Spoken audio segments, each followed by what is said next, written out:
A lot of people say they want to be wealthy, but what if the very pursuit of wealth is the very thing quietly draining your peace?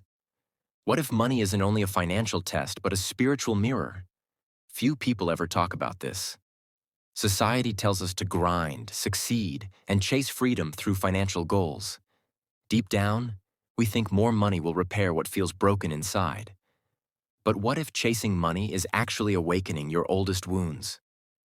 Today, we're stepping into the mind of Carl Jung, the Swiss psychiatrist who believed money wasn't just about currency. It was a confrontation with the unconscious. This isn't about rejecting wealth. It's about finally seeing it clearly. Because for many, the journey toward money is where the real inner battle begins. Stay with me until the end, because we're going to explore the hidden psychological reasons you might feel blocked financially, even when you're capable, smart, and driven. And more importantly, we'll uncover how money tests the soul. Here's a question most people never ask themselves. Why do I want money? Not the surface answers like rent or groceries, but the real why.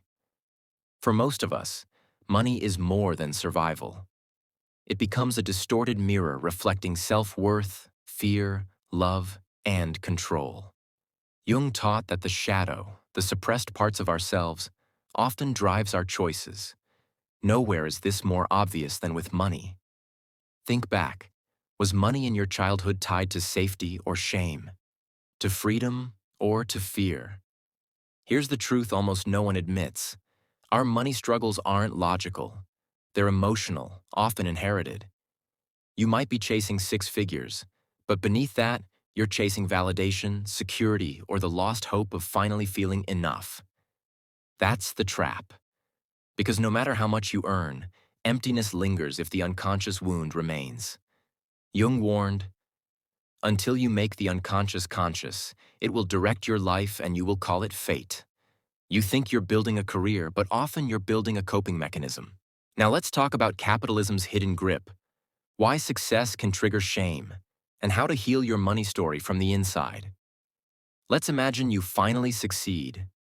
Income grows, lifestyle improves, applause follows. On the surface, it feels good. But deep down, anxiety rises. Respect grows, yet connection fades. Achievement feels hollow. This is the real test. Jung observed that the ego latches onto roles: achiever, provider, star. And in today's world, money buys the loudest applause. But here's the cost.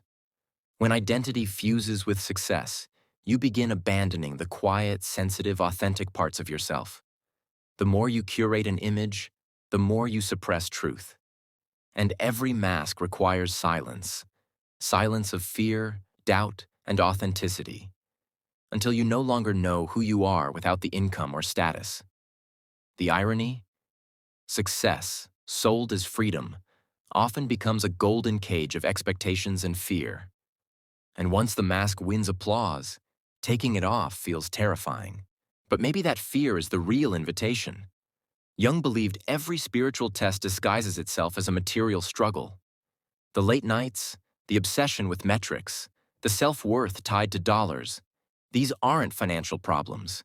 They're inner wounds asking to be seen. So ask yourself, when was the last time you listened to your ambition? Not judged it, not rejected it, but truly listened. Does it want security, approval, escape, purpose? Until you answer, you'll remain in the loop, working harder while avoiding yourself. And that avoidance looks like productivity, but really, it's fear of the question. Who am I without all of this? This is not about demonizing money.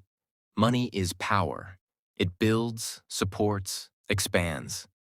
But when it becomes your identity, you lose something sacred: connection to your true self.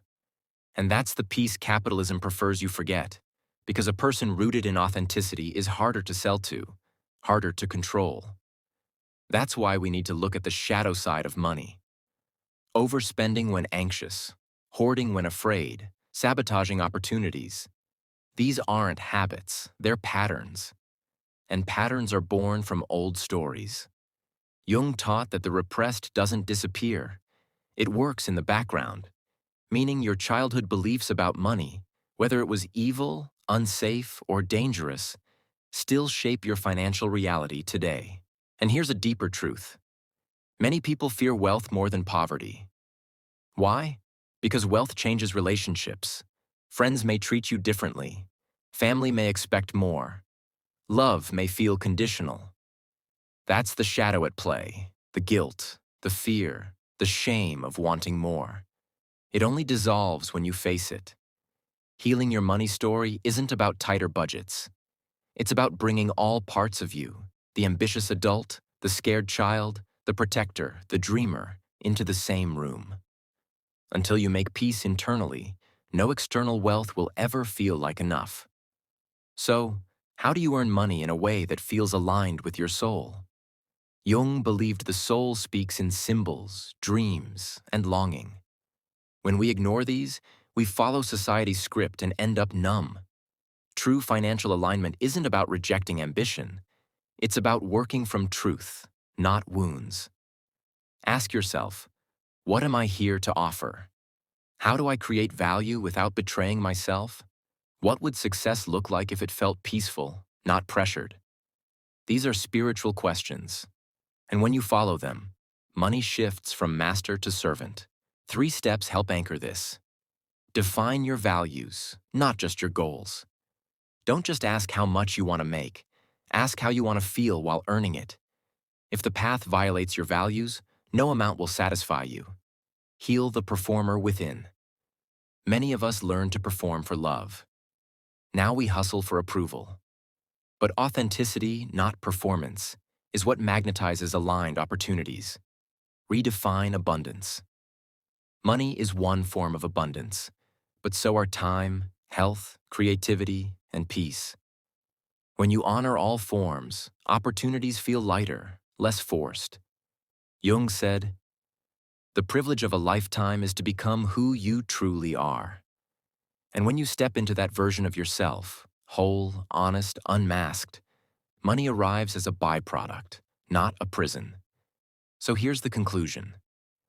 Money can absolutely be a spiritual path, but only if you're willing to face the shadows it awakens. The real wealth isn't in your account.